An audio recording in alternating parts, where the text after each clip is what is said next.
morning, good morning, good morning. Ito yung ginagamit kong pangtahi sa damit. Ito yung karayom nilalagay ko. Ito. May mga sinulid kami. Ito. Pero pag ako magtatahi, hindi ko sinulid ang ginagamit ko. Kundi yung pamo. Ang pamo kasi matibay.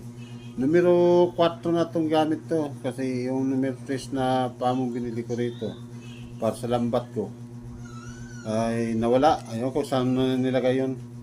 Kaya ito, numero 4 to. Ginamit ko na. Mga sobra-sobra ko. Konti na lang naman ito. Yan o. Kadami na lang o. Yan. Kukunti na lang. Oh, mahaba pa naman. Kaya ginamit na lang natin yung pang tahi.